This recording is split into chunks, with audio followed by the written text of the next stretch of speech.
currently preparing myself mentally and, yeah, in the physical sense of packing and cleaning and getting everything ready to go to Israel for 10 days to visit a friend there before he has his first child and before I disappear to the other side of the world.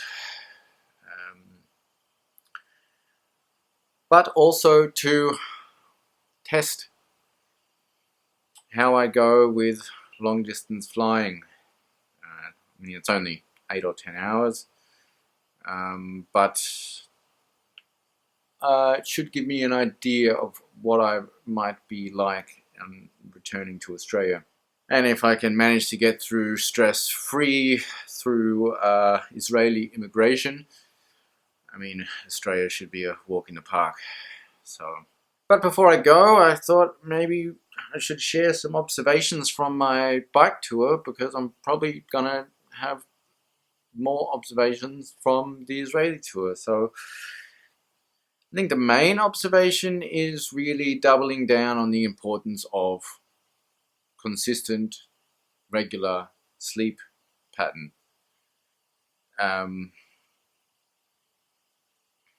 Obviously, being out in sleeping free camping and animals and no real tent, just a tarp and a fly net. Are you touching your face? I really noticed how much effort it took for me to switch between internal focus and external focus. And this is quite an important switch that you need to be able to make quickly when trying to keep your awareness, and also keeping your awareness also became much more difficult as I got more and more tired.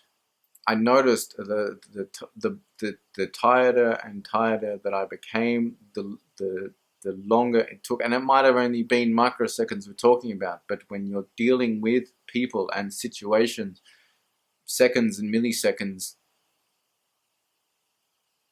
are a lot longer than what they actually are in reaction time and communicating and making the other, for other people to be able to relate to you and to not come across as batshit crazy. Which again is just a personal importance. If it's not important to you, if you don't give a shit, cool. Me, I'm quite comfortable with being crazy, but I do not want to be perceived as being crazy. I don't mind once people get to know me and they realize how I am, that they then find out how completely crazy I am. That's fine. But it's the initial thing, first impressions count, whatever. Yeah, it'd be nice, perfect. Well, they didn't, but they do. So whatever. This is just observations. Stop analyzing. I also became very aware of how the more time you spend solo, the more comfortable you become with solitary. Obviously by choice. If it's forced onto you or you feel like it's forced, like when you are committed, you know, this is forced isolation. When you are imprisoned, this is forced isolation. When you are injured and you're stuck in your apartment, this is forced isolation. When you're unable to leave your apartment because of your anxieties and fears, this is forced isolation. This is then a negative. But when you choose, I choose to go solo, I choose to be in my apartment, and I choose to live a solitary life, you become more and more comfortable in this solitary life. But, and this is a big but, it becomes very quickly harder for you to come back into society. Now I mean society, I don't mean to relate to people. And in some way that for me became easier. I became more comfortable within myself and how I am as an individual, that when I was dealing with other individuals or multiples of individuals, a few or small group, I mean, I even had dinner with 5 other people, and that was, that was manageable. Normally that would be like a high tense situation for me, and that was manageable. Mind you, they were a family, so they had their own dynamics already solidified, so maybe that's something to take into account. But anyway, what I mean is coming back into society, the societal norms. I've really noticed I'm missing my social cues. I've forgotten, or not forgotten, they don't seem important to me. And that is dangerous. That is a risky thing to experiment with. But experiment with it I will. Try to find a balancing point for this. I definitely did not find it. I would go from one extreme to another extreme to another extreme. And another observation is that I have no limits. And maybe that's like part of the human condition.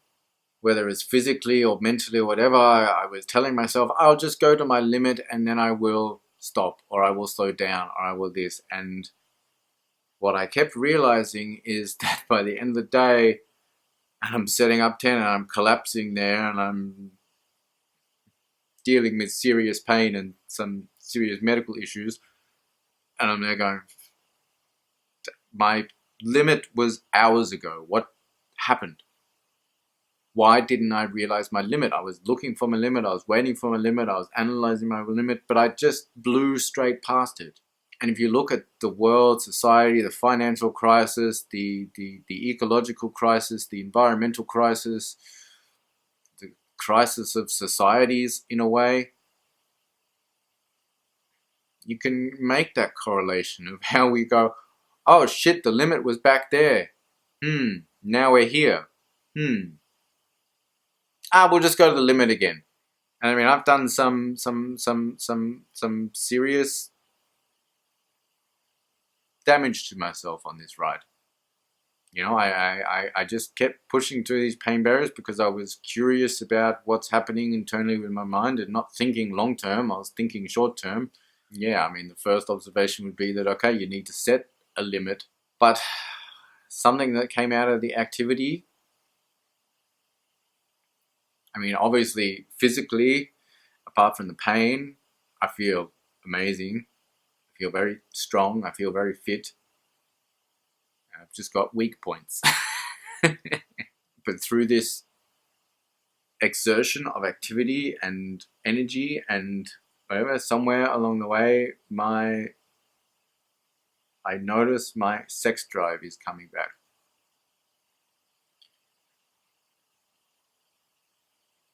Which, I mean, it's a good sign, obviously. It's natural to have a sex drive. So I'm quite happy in that respect. I am fearful because in my past I was driven, drugs, sex, motorcycles, chaos, adventures. I used them to balance myself. And I've quite enjoyed how simple my life has become without sex. And now that it's been so long, it's like, should I just have sex with anyone again? Or should I wait for a relationship? Or should I don't even know. I don't know. There's too many shoulds. Should I? But whatever. It's a natural urge. So, I mean, it should be not encouraged, not indulged. It should be examined. And it should be followed. Suppressing natural urges, history has kind of proven, is damaging. But fuck it, sex just makes shit so complicated somehow. Especially when you're such an emotional being. So yeah, see what comes with that. That pun was not intended. What else?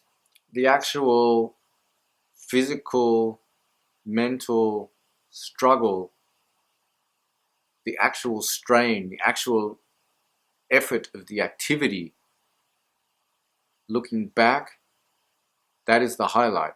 And that is interesting. Out of everything, that is the highlight. Not the whole thing, not any one part of it. That amount of effort that was required for me to get it done. And that is a very important life lesson. How you choose to sum that lesson up, that's up to you. But being out in the quiet is much more noisy than being in a city, in here. But it is much more manageable to deal with that noise in that environment than dealing with it in a city. And there was much less frustration. Finding out that my paranoia, hallucinations, anxieties are exacerbated in this, or are extreme in this window before sleep, where I am unable to maintain my awareness, which means that when I am not aware, when I am not maintaining my awareness, it's interesting. I don't know what's happening here, but whenever I am not maintaining my awareness, this is what is affecting my perception of reality. That's a pretty important observation to make. It's like